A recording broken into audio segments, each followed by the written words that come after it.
What would you do if you woke up from a coma and heard your own son plan your wife's future without you, like you were already dead?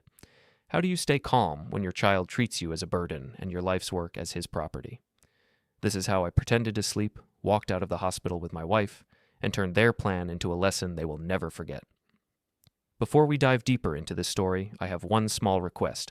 Please subscribe, drop a like, comment, and hit that hype button to boost this channel so more people can discover these incredible stories. My name is Nikolai, and when this part of my life began, I was not sure if I was alive or already somewhere between worlds. I remember darkness first, heavy and warm, wrapped around me like a thick blanket I could not push away. I could not move my fingers. I could not open my eyes. I could not even swallow without feeling like I was drowning. There were only sounds. Beeps, soft footsteps, wheels of carts, low voices that slipped in and out of my mind. Sometimes I felt hands on my chest or my arm, sometimes a cold metal circle pressed against my skin. I understood I was in a hospital, but I did not know why I was there, or how much time had passed since I last stood on my own 2 feet. I lay there, quietly trapped inside my own body, and small pieces of memory came back like broken glass. I remembered falling in the kitchen, the sharp taste of metal in my mouth, Irina shouting my name, the neighbor's door opening, and then sirens. After that, only this place. The air always smelled like medicine and plastic. Every now and then someone adjusted a tube near my nose and my thoughts floated away again. I wanted to open my eyes and tell them I was still here, but every signal from my brain died before it reached my muscles. So I listened. Listening became my only way to feel human, my only proof that the world outside my skull still existed. One day, the sounds around me shifted. The usual calm steps and soft hospital whispers were replaced by lighter, faster footsteps and a scent of strong perfume I knew too well. I heard the curtain move. A chair scraped on the floor near my bed. Then there was a deep sigh that came from the chest of a man who tried to act strong and tired at the same time. I recognized that sigh before I recognized the voice. It was my son, Alex. My heart tried to jump inside my chest, but my body did not obey. I wanted to lift my hand, to let him know I heard him, but my fingers remained frozen, heavy as stone. Alex spoke first in a low tone, like a person who stands at the edge of a swimming pool and is afraid to jump. He told someone that he needed clear information about my state, that he could not plan anything if he did not know how long this situation could last. I listened to his words with a strange mix of pride and fear, because he sounded like a businessman, not like a child standing by his father's bed. A second voice answered him, calm and professional. I knew it must be the doctor. The doctor explained that I had suffered a serious stroke, that my body was weak and my brain needed time. He added that some patients in my condition woke up and recovered part of their life, while others remained in this half-sleep for months or even years. The doctor said that nobody could promise a full recovery, and he repeated it several times, like he was signing his own protection with each word. He spoke about therapy, about special care, about the cost of nurses and rehabilitation centers. He listed numbers that sounded very high, and for a moment I felt guilty just for lying there and breathing. Alex asked him, in a careful voice, if it was realistic to keep me at home. He wanted to know if it was worth it, or if it would be smarter to place me in some long-term care facility. That word, facility, slipped through my ears like ice water down my spine. I was not a broken machine, I was his father. But in that moment, I was not sure he remembered that. While they spoke, I heard light steps and the rustle of a bag. Mila, my daughter-in-law, had come closer. She did not say anything for a moment, but I could feel her presence like a sharp perfume cloud hanging above my face. When she finally spoke, her voice was smooth, almost sweet, but there was steel under it. She told the doctor that they were worried about my wife, Irina, and that caring for both of us would be too heavy. She mentioned that my wife had high blood pressure and weak joints. She said that if I stayed like this, Irina would destroy her own health trying to take care of me. On the surface, her words sounded like concern, but inside them I heard something else, a desire to close a chapter and move on with a lighter bag. The doctor replied that it was true. Long-term care was hard on families. He said that many people chose nursing homes or care facilities for that exact reason. Alex asked if such places could also take care of someone like my wife later, if she became too weak to live alone. My mind tried to push away the meaning of that question, but there was nowhere to push it. Mila supported him. She explained that they both worked long hours, that they had their own bills, their own plans, their own future, and that they could not freeze their lives for years waiting for me to wake up properly. She said that it was not logical. She talked about logic while I lay there, counting each breath as a blessing I did not want to lose. Then came the sentence that burned a mark on my soul. Alex told the doctor that once I was gone, he planned to find a good nursing home for my wife so she would not be alone and he and Mila could focus on their life. He said it like a decision about furniture. He added that my wife could not stay in the old apartment forever, and that he was already thinking about how to take over everything and organize it in a modern way. He called me an expensive burden in a half-joking, half-bitter tone, saying that he felt he was paying and paying while I just lay there. The doctor did not laugh. He only reminded him that I was still alive and that sometimes patients understood more than people thought. I wanted to shout that I understood every word. I lay there, silent, in my own personal cage, and listened to my son draw a plan for a future where I was a line on a bill and my wife was a problem to be parked in a home. There was no talk about what we had done for him, no memory of the nights I spent at the factory to pay for his education, no picture in his mind of Irina waiting in the kitchen with cold tea and warm eyes. For him, this was about numbers and convenience, about how to reshape his life with as little old weight as possible. A sharp, cold pain passed through my chest, but it was not physical. It was the pain of understanding that your child sees you as an obstacle, not as a person. After some time, their voices moved further away. I heard the curtain whoosh as they stepped out. The room became quieter again. A different pair of shoes approached, softer and slower. A hand touched my arm, small and careful. It was Nurse Lena. She adjusted my blanket and spoke in a low voice, almost like she was talking to herself. She said that she had seen patients like me get better, even when everyone thought they never would. She encouraged me, telling me softly that if I could hear her, I should not give up. Her words poured into the crack that Alex's words had opened and filled it with something that felt a little like hope, or at least like stubbornness. If they believed I was a burden already half gone, I decided that I would hold on even harder. From that day, I started paying more attention to every sound. I learned to separate footsteps, the heavy, sure walk of the doctor, the nervous, high-heel click of Mila, the busy rhythm of nurses moving between rooms. When Irina came, I heard the way she dragged her feet from exhaustion and the way she sniffed as if she had been crying in the corridor before entering. She spoke gently to me, telling me that she was there, that she was holding my hand, that I should come back to her. I wanted to squeeze her fingers, but they remained still. She believed I was not aware, but I heard every word and wrapped myself around them on the inside, like a cold man wraps himself in a thin blanket. Another day, Alex and Mila came again, and this time they did not stay long in the room. They spoke to the doctor somewhere nearby. The voices bounced off the corridor walls and came into my room in pieces. Alex said that they needed to talk seriously about long-term decisions and that they could not wait forever. Mila mentioned the words papers and planning ahead.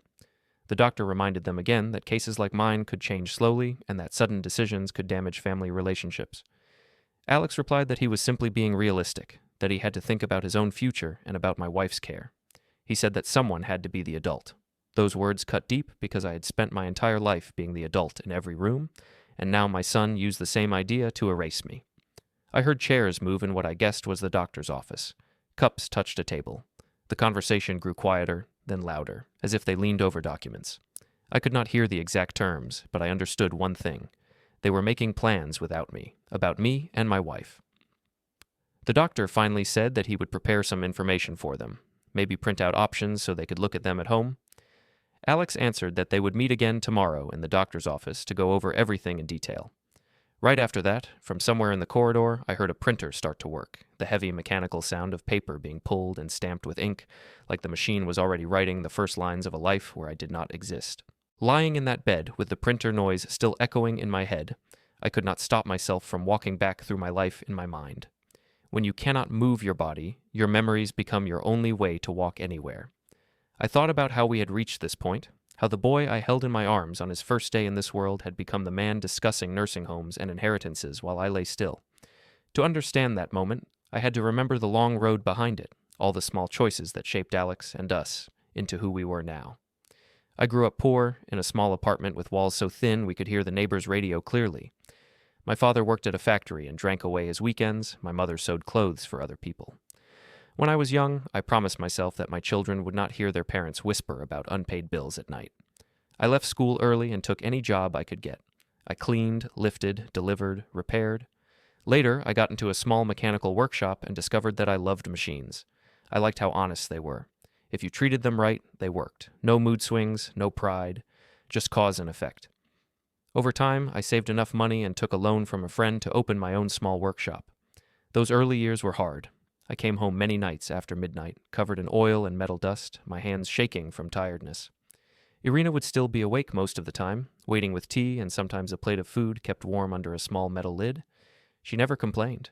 She only told me to sit and eat, then pushed me toward the shower. She was a teacher before we married, but she later dropped to part-time work to take care of our son. We decided that one of us needed to be present when he was small. I told her I would carry the financial weight. It was not easy, but I meant it. When Alex was little, he used to run around the workshop holding my old tools and pretending to be a great engineer. He would call the machines by funny names and ask endless questions. I would lift him onto a stool and show him how a motor moved, how a belt turned, how a simple screw could hold something heavy in place. He looked at me with big eyes, full of pride. Back then, he used to tell people that his father fixed everything and could build anything. Sometimes, when I think of that, it hurts even more than the words I heard in the hospital. As Alex grew older, school became the center of our life. He was a bright boy, but not a patient one. He liked fast results. He wanted new clothes, new shoes, new gadgets, so he could fit in with the children from richer families. I did my best to give him what he wanted without spoiling him. Sometimes I succeeded, sometimes I did not. When he finished school, he told us he wanted to study business and marketing, not machines. He did not want to spend his life smelling of oil like me. I said it was fine. I told him that I worked hard exactly so he could choose a different path. To pay for his university, I took a bigger loan than I was comfortable with. I sold the old car that I loved and took the bus to the workshop in freezing winters and hot summers. I took extra orders, worked weekends, and gave up small pleasures without telling anyone. When Irina suggested we skip visiting the seaside that year, I agreed without mentioning that I had already used that money to cover Alex's college books. We both ate cheaper food, saved on clothes, and delayed repairs in our apartment. We did it all with one idea: our son will have a better life. After university, Alex found a job in sales at a big company. He started wearing suits and speaking in the fast, confident tone that salespeople use when they want to sell the world to the sun. At first, I was proud.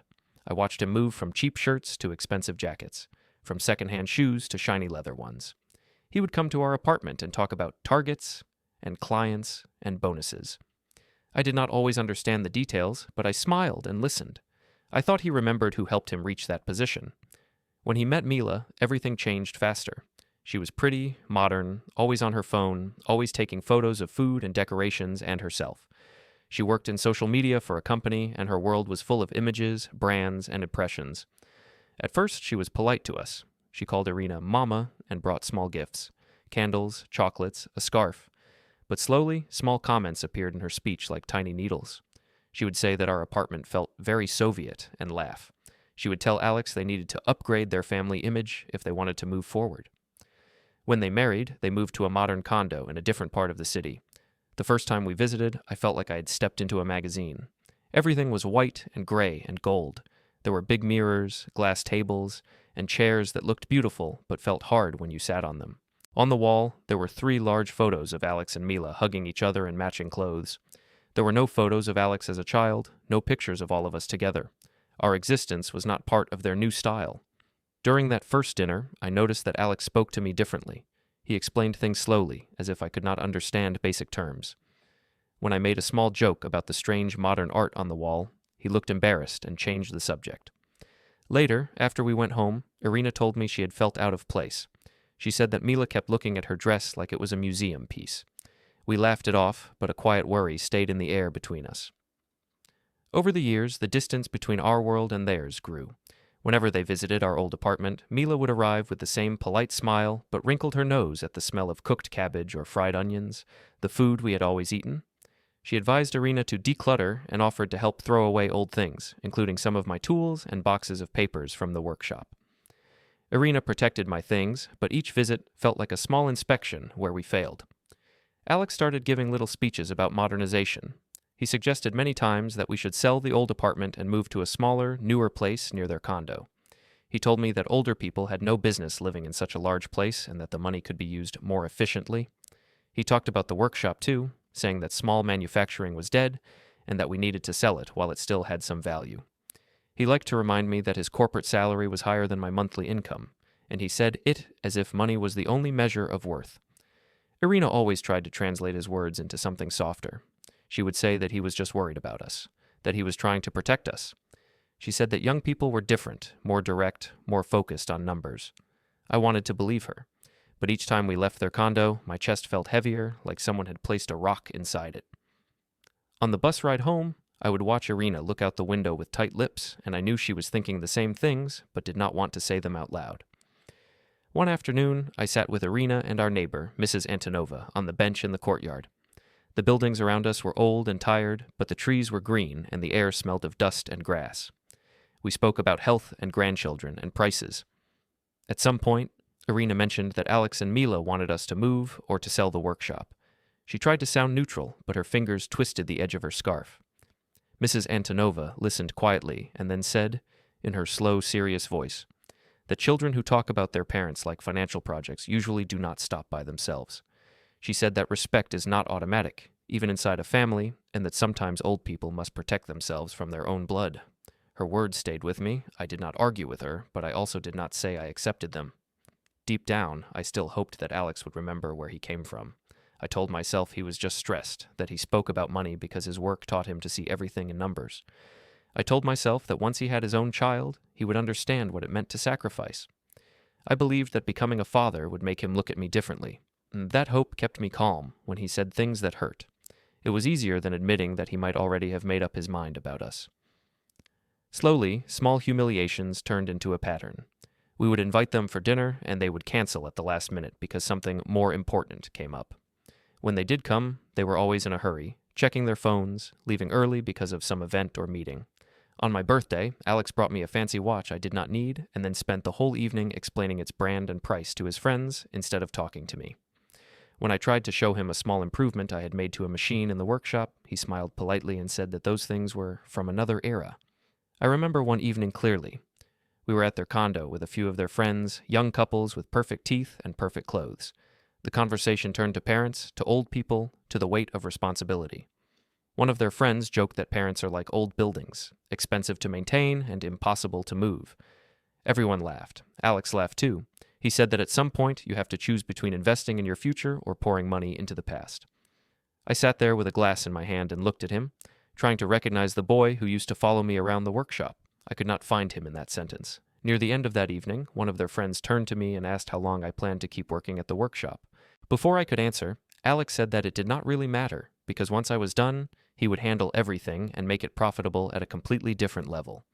He added, in a joking voice, that right now I was basically keeping the place alive just out of habit and nostalgia, and that the real business would start when he finally took over.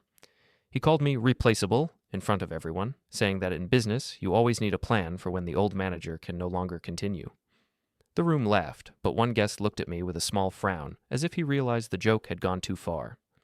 After that evening, the words about being replaceable stayed in my head like a splinter. I lay in the hospital bed and replayed that scene again and again. The table, the bright lights, the reflection of wine glasses. The laughter when Alex joked that I was just keeping the workshop alive out of habit, that the real business would start when he took over after me. At the time, I forced a smile, but inside something quiet broke. I did not shout. I did not walk out. That is not my way. Instead, I watched, listened, and stored his words somewhere deep. A few weeks after that dinner, he came to the workshop without warning. It was a Friday afternoon, the kind of day when the air hangs heavy with oil and dust, but also with a strange feeling of peace. My workers had just left for lunch. I was alone in the office, writing down numbers in a notebook, when I heard the door open and his fast, confident steps. He walked in wearing a perfect suit and an expensive watch, carrying a leather folder under his arm. He did not hug me. He barely smiled. He sat down in front of my desk like a manager about to speak to an employee. He told me that he had been thinking a lot about the future. He said that my health was not what it used to be, that I was getting older, and that sudden events could happen to anyone. He used the word risk several times. He explained that as my son, he had a responsibility to protect our assets. He opened the folder and took out a few sheets of paper with printed text and blank lines for signatures. He placed them on my desk and pushed a pen toward me. His voice was calm, almost gentle, but there was no warmth in it. He told me the papers were just standard forms, nothing complicated. He said they would give him the right to act on my behalf if something happened to me so he could manage the workshop, the apartment, the accounts, everything. He said that this was normal, that in modern families people planned ahead. He added, with a small sigh, that he did not want to find himself in a situation where the bank or the government blocked everything because I had failed to prepare properly. He spoke about me like I was a child who forgot to do his homework. I picked up the top paper, but my eyes did not really read the words. After so many years dealing with suppliers and contracts, I had a habit. I always checked who prepared any important document. On the bottom of most papers in my life, there was one familiar name: Petrov, my longtime lawyer and accountant. His name was not there. The paperwork looked generic, with some other firm's logo, one I did not recognize. The language was broad, giving full rights and full authority without clear limits. Even in my tired state, I could feel something was off. I asked Alex if Petrov had seen these forms. He gave me a little impatient smile and said that Petrov was old school and that young professionals knew better how to handle modern financial tools. He said not to worry, that he had a colleague from work who helped him with this. Then he pressed the pen closer to me and said that we should sign today because there was no reason to delay something so simple. He reminded me that life was unpredictable. I felt a tightness in my chest, but not from illness. I suddenly saw a clear picture. The same son who joked about me being replaceable now asking me to sign away the power to decide my own fate. I imagined him walking into banks, into my workshop, into our apartment with complete legal control while I stood aside like a guest. I imagined Irina being told that decisions were no longer hers or mine, but his. In that moment, a quiet part of me began to resist in a way it had not done before. I put the pen down and told him that I wanted Petrov to look at the forms first. I said it in a calm, steady voice, not as an accusation, but as a simple condition. Alex's face tightened. He said that I was overreacting, that I should trust him, that he was just trying to help. He reminded me of all the things he had sacrificed for us, as if his nice condo and expensive watch were proof of his suffering. I did not argue. I repeated my request. Petrov first, then signature. He stood up abruptly and began to pace in the small office. He said that I was stuck in the past, that my fear of paperwork was childish, that my stubbornness could cost us all money and time. He spoke louder and faster. I listened in silence until he ran out of arguments. Then I told him again, very softly, that any important paper in my life went through Petrov. It was not a debate for me, it was a rule. Finally, he grabbed the forms, stuffed them back into his folder, and said that he did not have time for this. He left without looking back, his footsteps sharp on the concrete floor. That evening, Irina noticed that I was quieter than usual at dinner. The soup on the table tasted like nothing. I told her about Alex's visit, about the forms, about his reaction when I refused to sign without Petrov. Her first instinct was to defend him. She said he was just worried, that he had a stressful job and too many responsibilities. She suggested that maybe signing would not be so bad. But as she spoke, her fingers twisted the edge of the tablecloth, and I could see doubt in her eyes. When I reminded her of the jokes at the condo, of the talk about selling the apartment and the workshop, her shoulders dropped. She admitted she did not like those ideas. We did not fight. We sat there in the old kitchen, listening to the clock tick, and the silence between us said more than any argument. We both knew that something had changed. Our son was no longer just impatient or ambitious. He had started to see us as blocks on his path, things to be moved or signed away. We went to bed early that night, but I did not sleep well. I lay there staring at the ceiling, my brain running through numbers, names, documents, like a slow old computer refusing to shut down. A few days later, my body reminded me that it had its own limits. I was working at the workshop when I suddenly felt lightheaded. The room spun for a second, and the tool in my hand slipped. I had to grab the table to stay on my feet. One of the workers saw my face and insisted on calling an ambulance. I told him I was fine, but my tongue felt heavy and my left arm tingled. It was not fine. The doctors at the clinic said it was a warning, a small event, a sign that my blood pressure and stress were too high.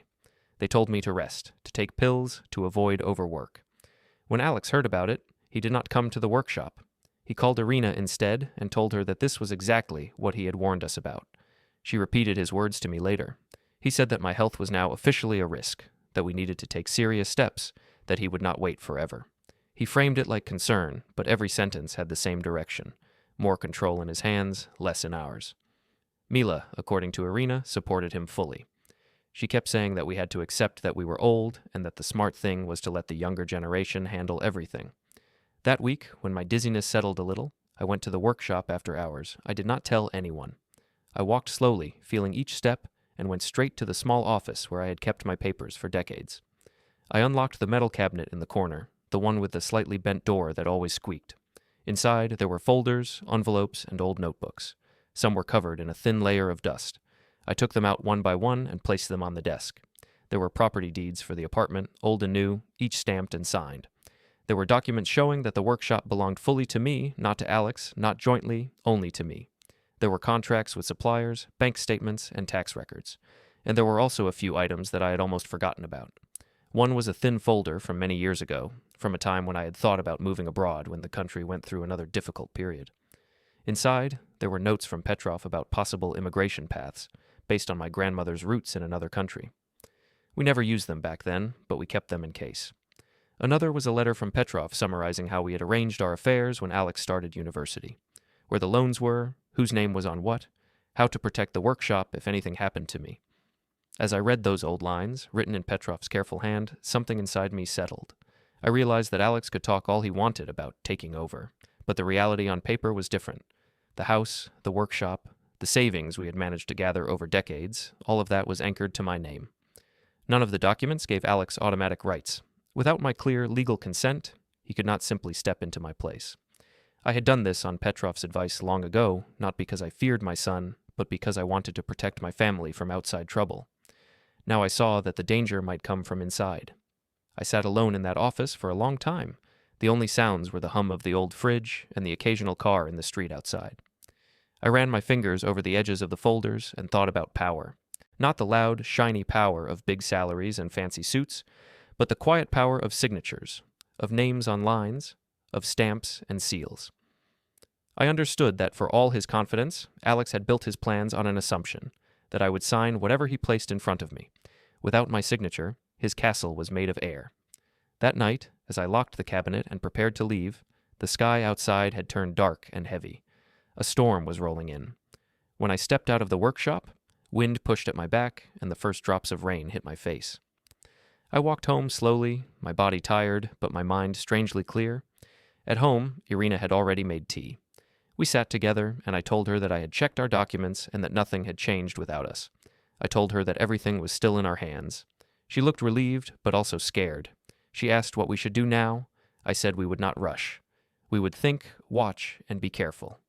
Later, when Irina went to bed, I stayed in the living room with the lights off, listening to the storm outside. Lightning flashed, bright and sudden, throwing shadows on the walls. In that white light, my phone screen lit up too, vibrating on the table. The name on it was Petrov. I watched it ring twice, the sound mixing with the thunder, before I finally reached out and pressed accept. When I picked up that call from Petrov, I already knew it was about more than friendly talk. The storm outside rumbled in the background like a second voice, and for a moment we both stayed silent, just breathing. Then he asked how I was, in that careful way people use when they suspect the answer is not good. I told him about the fainting, about the clinic, about the doctor's warning that my body was not a machine that could be fixed forever with coffee and stubbornness. I did not exaggerate, but I did not soften it either. I also told him about Alex's visit with the forms, about the missing signature at the bottom, about his anger when I refused to sign without showing them to Petrov first. Petrov listened without interrupting, and that silence was more comforting than any quick words. When he finally spoke, his voice was calm and solid. He reminded me that we had arranged things years ago so no one could move our life without our knowledge. He said that as long as I stayed clear in my head and firm with my signature, nobody could simply slide into my place. He asked me if I still kept all the main documents in the factory office. I said yes. He told me to bring them to him when I felt strong enough, so he could review everything again. I asked about that old folder with immigration notes, just to see if he remembered. He chuckled softly and said he remembered too well, that he had thought I was crazy back then for planning an escape route we never used. Then he added that sometimes crazy ideas aged well and turned into useful tools. That sentence stayed with me. Before we ended the call, he reminded me that health was the first priority. He told me to rest, to follow doctor's orders, and not to sign anything new until we had spoken in person. I promised him I would listen this time, even if it went against my old habit of pushing through everything with brute force. In the days that followed, I tried to slow down. I took my pills, I stayed home more, I let the workers handle small problems at the workshop. Irina watched me constantly, her eyes following every move I made. She cooked lighter food, took away the salt, insisted that I sit more and climb stairs less. I obeyed her as much as my character allowed, but inside the same pressure was building. I felt like a machine running on low power, still trying to turn a heavy belt that wanted to stop. I knew my body was at its limit, yet I also knew I could not leave our future completely unguarded. The combination was dangerous. The big stroke came without warning. One morning, I woke up with a strange heaviness in my head, as if someone had filled my skull with wet sand. I brushed it off as sleepiness and went to the kitchen. Irina poured tea and asked if I felt all right. I told her I was fine, even though my tongue felt thick. When I stood to reach for something on the shelf, the floor tilted under me. The cup slipped from my fingers, crashed to the ground, and broke into pieces. Irina shouted my name, but her voice sounded far away. Half of my body felt like it was vanishing. I tried to speak, to tell her not to panic, but the words melted into strange sounds. Then everything blurred, like someone smeared my life with a wet cloth. The next images came in flashes. The neighbor's door opening, someone calling an ambulance, paramedics lifting me onto a stretcher. The ceiling lights in the corridor sliding above me like slow comets. Irina's face leaning over me, her mouth moving, eyes full of fear. Then darkness swallowed everything again. When I next became aware, I was already in that hospital bed, trapped in my own body, listening to machines and voices instead of living my own life. The conversation I later heard between Alex, Mila, and the doctor, the one about nursing homes and assets, became a fresh layer of pain on top of the fear and confusion. But there came a day when the fog began to thin. It started with small, almost invisible changes. I realized that I could feel the weight of the blanket more clearly on my right leg. I could feel a slight ache in my left shoulder instead of just numbness. When Nurse Lena lifted my hand to adjust a tube, I felt the pressure of her fingers, not just as a dull weight, but as real contact. I still could not move on purpose, but my body felt less distant. When Irina came and spoke to me, her words seemed sharper, closer. I could tell when she turned her head, when she wiped her eyes with a tissue. My mind began to collect these details like screws in a small box. One morning, when the doctor came to check on me, he shone a light into my eyes and asked if I could hear him. I wanted to scream that yes, I heard everything, more than he knew. Instead, I focused all my strength on a tiny movement. I tried to move my right index finger. At first, nothing happened, but then I felt the slightest twitch, like a small fish pulling on a line. The doctor noticed. He asked me to do it again. I tried, and this time the finger moved just enough to be seen clearly. He said something to the nurse, and I heard an unfamiliar warmth in his voice. Later, I heard him tell Irina that there was progress, that my brain was responding, that they should not lose hope. But hope is a dangerous thing if you show it too early. I understood something else almost at once. If Alex and Mila believed I was completely helpless, they spoke more freely. If they suspected I was coming back, they would change. So when they visited, I forced myself to remain heavy and still. I moved only when nurses were checking me, not when my son stood near the bed. It felt strange to fake weakness, but it also felt necessary. I wanted to watch them a little longer without their masks on. I had already heard their plans once.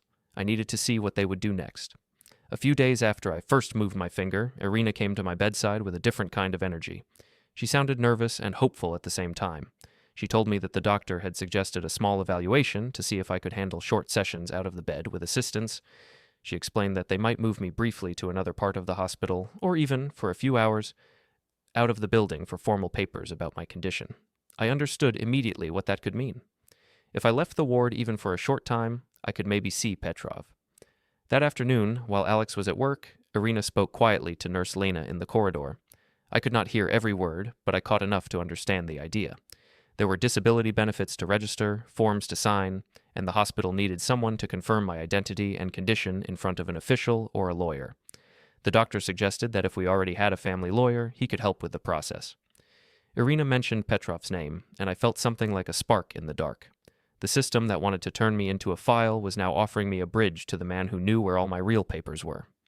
The logistics took a couple of days. They arranged for a wheelchair, for a nurse to accompany us, and for a short leave from the intensive care area under strict rules.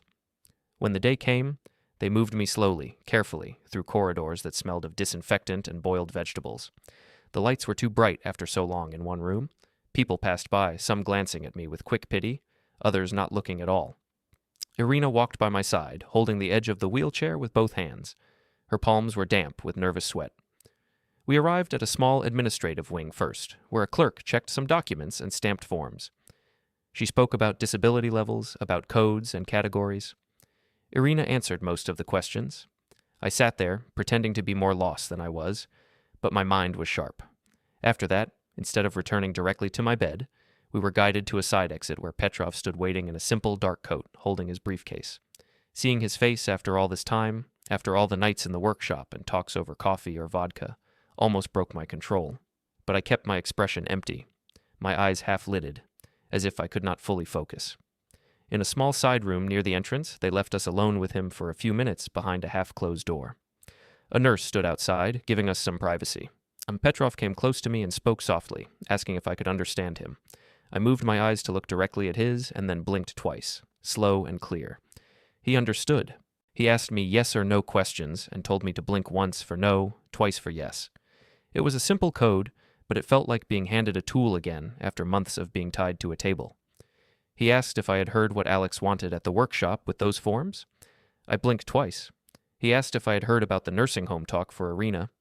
2 blinks again. He asked if I still trusted him to handle everything. I did not just blink twice that time. I also tried to move my fingers, giving a faint but visible sign. Petrov's face hardened in a way I had rarely seen. He told me quietly that nothing important had changed on paper yet, that Alex had no legal control, that the property and the business remained in my name. He added that the small evaluation we were doing today gave him a chance to confirm I was still mentally present. He promised me, in simple, firm words, that he would review every document again, prepare the necessary protections, and keep me informed whenever possible. He said he would not let anyone treat me like a suitcase to be moved from place to place for convenience. I felt something like a small firelight in my chest. I could not speak, but I could still decide. That was enough to begin. When the nurse returned, Petrov stepped back, adjusted his coat, and turned into an ordinary professional again, just handling boring disability details. To any outside eye, nothing special had happened. On the way back to my room, Irina leaned close and whispered that Petrov believed I would get better, that he had seen my eyes respond and my fingers try to move. She sounded like a person repeating a blessing. I let my head rest against the wheelchair, saving my strength. Back in the bed, the routine resumed, but my inner state had changed. Before, I had felt like a man watching his own life being discussed from another planet. Now I felt like a soldier behind a wall, unable to move yet, but already passing messages to an ally on the outside. 2 days later, I heard Alex's name in a different tone. The doctor mentioned to Irina that my son had called to ask about long-term plans again. He wanted to set up a meeting with Petrov about future inheritance and responsibilities. Irina repeated this to me in a worried voice, twisting a tissue between her fingers. Later that afternoon, when the corridor was quiet, my phone vibrated on the small table near my bed. Irina picked it up, saw Petrov's name, and put it on speaker so I could hear. His voice came through calm and precise. He told us that Alex had requested a formal appointment at his office to discuss inheritance scenarios and possible control over family assets. Then he said the date and time out loud, repeating them slowly so we both absorbed them. As he spoke, I heard a soft chime in the background, the sound of a calendar reminder being set on his computer. After that call with Petrov, the date and time of Alex's meeting sat in my mind like a quiet marker on an invisible calendar. I could not see the screen on his computer, but I heard the way he repeated it, slow and clear, and I knew he was carving that appointment into stone. For the next few days, I focused on getting stronger. I worked with the therapists, moving fingers, then wrists, then my whole arm. I tried to lift my leg for a few seconds at a time. Every small success felt like a private victory stolen from the grave my son had already dug for me in his mind. The doctor came more often and spoke to Irina in a warmer tone. He told her that I was responding well to treatment, that my mind was present, that my body was slowly waking up. He explained that I would not be the same as before for some time, maybe never completely, but that I had a real chance at a functional life. When he checked my eyes, I looked straight at him on purpose, and he smiled in a way I had not seen before. He said to Irina that they would soon need to discuss the next phase, leaving intensive care, moving to a normal ward, and later, discharge plans. Alex kept calling the hospital, but I noticed a change in his questions. In the beginning, he had sounded almost eager to hear bad news, wanting clear proof that I was not coming back. Now that the doctor could talk about progress, his tone grew tighter. He asked about my ability to make decisions, about whether my mind was clear enough to sign anything, about how long I might need help. The doctor answered in careful professional words. He said that I was capable of understanding, that I could answer simple questions, that I was not a child. I could not see Alex's face through the phone, but I could imagine the way his jaw clenched. When he visited, he tried to act cheerful. He talked loudly about rehabilitation centers, about modern private clinics where I could recover properly, about how he and Mila would organize everything. He spoke as if the only logical path was to move me into a place where he could control the schedule, the payments, the visitors. Irina listened with a polite face, but her hand on my blanket tightened each time he mentioned taking over something. I lay still, letting him believe I was half lost. At the same time, I listened closely to every detail. He mentioned my bank by name, my workshop, my pension, like items on a list he would soon arrange. One afternoon, when he had left, Irina bent over me and whispered that the doctor wanted to plan my discharge soon. He believed that I could continue recovery at home, with exercises and regular checkups. She looked scared and hopeful at the same time. She asked me in a trembling voice where I wanted to go when the hospital released me. She said that Alex had offered to take us into his condo, at least for a while, so he could supervise my recovery and watch my wife. The words sat between us like something sour. I focused all my energy and managed a small movement with my head, just enough to show refusal. Then I moved my eyes toward her, trying to tell her that home meant something else. Later that day, she spoke to the doctor alone. I heard only parts through the half-open door. She explained that we still had our old apartment, that it was familiar, that I might heal better surrounded by my own things. The doctor said that family support was important. He did not insist on any particular place, only on safety and regular care. When Alex called that evening, Irina told him gently that we planned to return to the old apartment first. He did not like it. She kept her voice calm and repeated that this was my wish. I lay there and listened to the storm building on his end of the line. In the final week before my discharge, Petrov called again. Irina put the phone on speaker so I could hear. He said that he had started reviewing our documents, that everything remained as we had left it years ago, that no silent changes had been made without my signature. He spoke like a mechanic describing a machine. This part is solid, this part is old but still working, this part needs grease. He suggested that once I was out, we should meet quietly, away from Alex, to refresh some things. He mentioned the bank in a neutral tone, the workshop in another neutral tone, and then added a simple phrase. We still had options. He did not explain them. He did not have to. The day they wheeled me out of the hospital felt unreal. The first time I saw the sky again, it looked bigger than I remembered. Irina held the handles of the wheelchair like they were the only thing keeping her upright. We took a taxi instead of letting Alex drive us. We told him that the doctor had suggested we move slowly, that too much excitement was bad for me, that we would visit his condo later when I was stronger. He did not argue directly, but I heard the stiffness in his voice through the phone. Mila sent a message about how happy she was for my release and added a line about making serious decisions soon. When we reached our old building, the stairs looked taller than before. 2 neighbors came out to help carry me up in the wheelchair. Inside the apartment, the air smelled of dust, onions, and the life we had lived there. Irina had cleaned during the days when I was in the hospital, but everything still felt exactly like us. The old clock ticked on the wall. The worn sofa waited by the window. On the shelf, there was still a childhood photo of Alex holding a toy car, smiling at the camera. For a moment, my chest ached so much I wanted to rip that frame in half. Instead, I asked Irina to place it face down. The first night at home, I slept badly. Pain came and went in waves, and my mind jumped between memories and plans. In the morning, Irina helped me to the kitchen table. We sat there with tea, and I told her everything I had heard in the hospital when she was not in the room.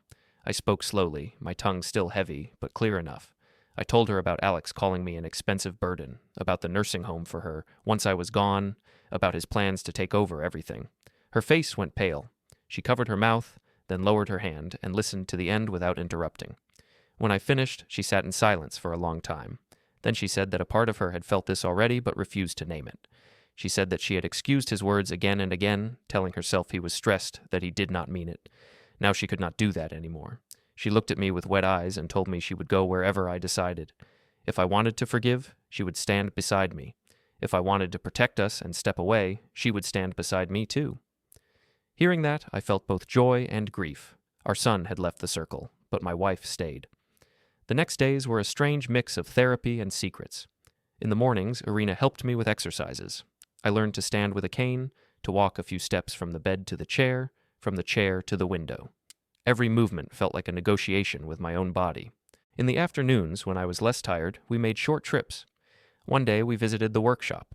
The workers greeted me like a father who returned from a war. Oleg, my manager, had held everything together while I was gone. In my office, the metal cabinet waited in the corner. I opened it slowly, checked the folders, and chose a few to take with me in a simple bag. I did not explain much to Oleg. I only told him that changes might come and that I would not leave him alone. Another day, we went to the bank. The clerk recognized me and spoke in a respectful tone.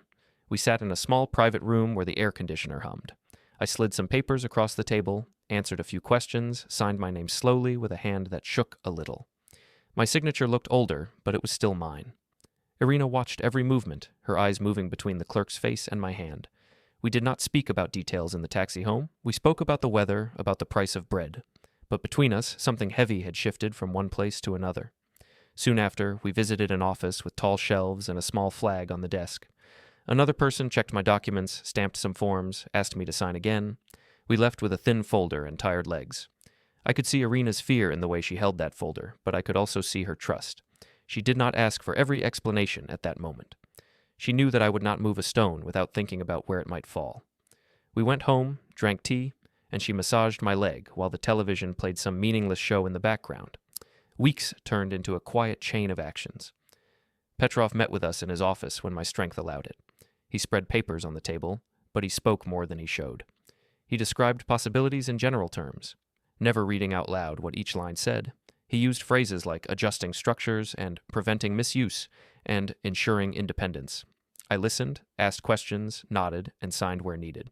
I did not feel like a victim signing away control.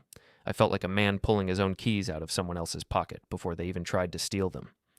When enough was done, Petrov raised another topic we had almost forgotten, the option of leaving the country. He reminded us of the old notes about my grandmother's roots. He said that some doors abroad were still open, that with the right steps we could move, not as desperate refugees, but as legal residents with a simple, modest start. Irina looked shocked at first. Leaving the streets she had walked her whole life sounded like death.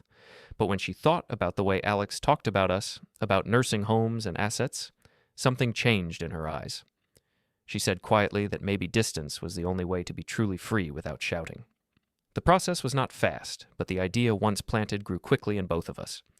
We lived simply while papers moved through offices and stamps hit pages in other rooms. We downsized our life, giving away old furniture, selling what we did not need, keeping only a few personal things in 2 suitcases. I watched Irina fold clothes and photos with careful hands. Sometimes she cried, sometimes she was strangely calm. I felt guilty for dragging her into this, yet I also knew that staying would mean living under our son's plans like tenants in his mind. The morning we left, the sky was clear. A taxi took us to the airport. I walked slowly with my cane, leaning on Irina's arm. In the departure hall, everything was loud and bright. People rushed past with heavy bags and light faces. We moved through the lines like ghosts. At the passport control, the officer looked at our documents, stamped them, and waved us through without emotion. On the plane, we sat side by side, hands touching on the armrest. As the engines roared and the city shrank below us, I felt a strange mix of grief and relief. I took out my old phone, looked at the long list of unread messages from Alex and Mila, then powered it off and placed it deep in my bag. In the new country, we rented a small apartment with plain walls and unfamiliar noises outside the window. I learned the sounds of a different language in the corridor, the rhythm of a different bus under the window. We bought cheap dishes, a second-hand table, 2 chairs. Irina cooked the same soup as always in a foreign kitchen. At night, when she slept, I sat alone with a newer phone Petrov had helped me set up. One evening, a message arrived from him. He wrote that Alex and Mila had confirmed the appointment at his office. He sent the date and hour again, then added one simple line. He was ready to discuss future arrangements with them in person. I stared at that message in the dim light, feeling the quiet weight of everything we had set in motion. The day of the meeting came without fanfare. In our small rented kitchen, the light from the window fell on a cheap plastic table, on 2 mismatched cups, on a laptop that looked too modern for the tired hands that would use it.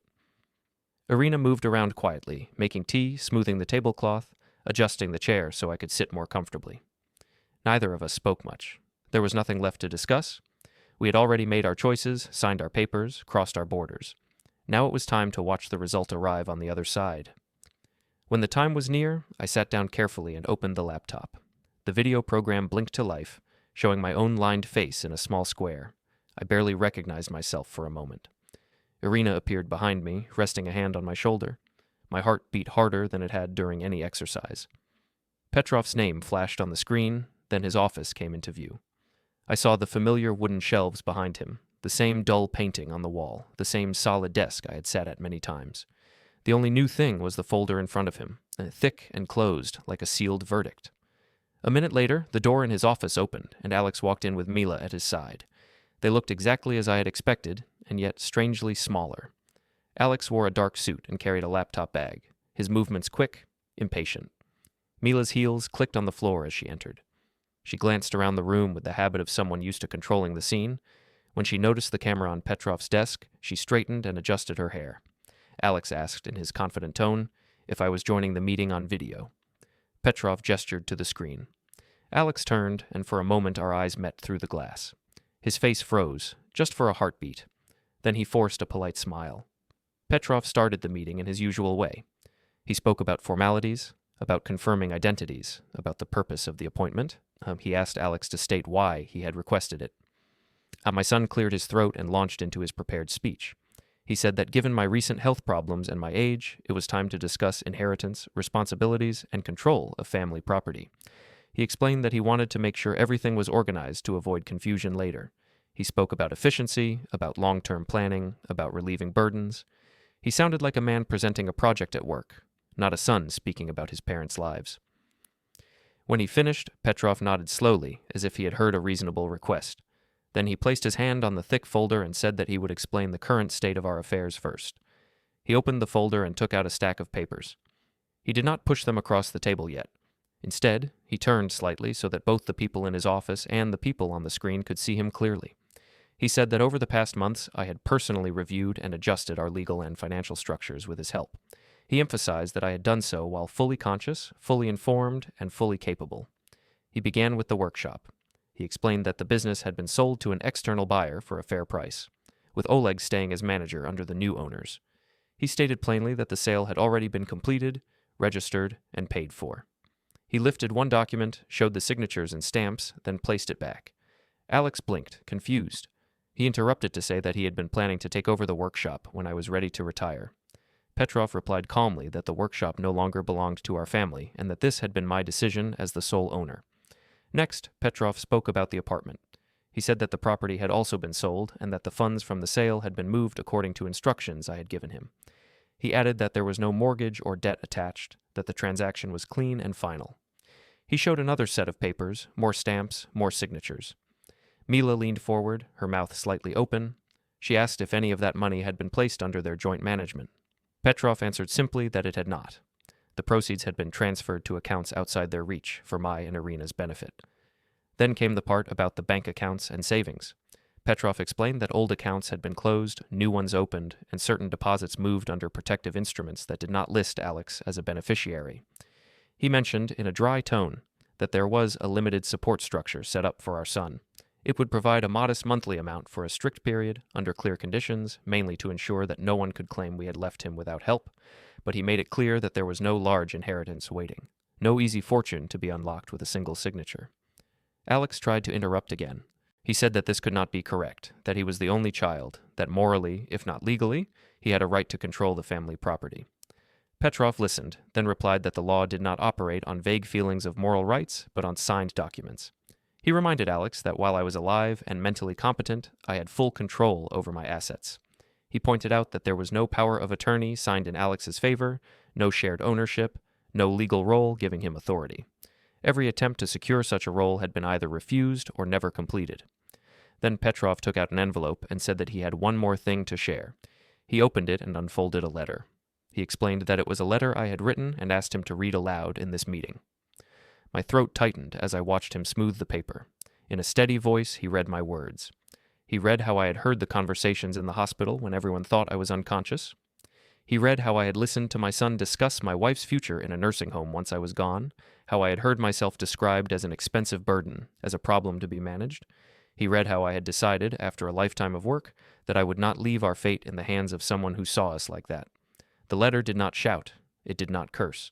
It simply explained that all the steps we had taken were not revenge in the childish sense, but protection. Protection of dignity, of choices, of the right to decide where and how we would live. I wrote that I did not want to fight in court, that I did not want scenes or drama. I wanted distance and quiet, and I had chosen legal tools to create them. I added that any support Alex received from us from now on would be limited, clear, and not dependent on his expectations, but on our own conscience. As Petrov read, Alex's face changed. At first he looked angry, his jaw tight, his hands gripping the arms of his chair. Then, slowly, anger was replaced by something else. Disbelief, then humiliation. Mila shifted beside him. her eyes narrowing, her polished poise cracking. She asked if any of this could be undone, if there was any way to challenge these decisions. Petrov shook his head. He said that everything had been done according to law, with full documentation, and that there was no basis to reverse anything. Finally, Petrov turned toward the camera and asked if I wished to add anything in my own voice. I looked at the screen, at my son's face, at the woman who had encouraged him to see us as a weight. I spoke slowly, carefully, letting each word land. I told him that I had loved him from the day he was born.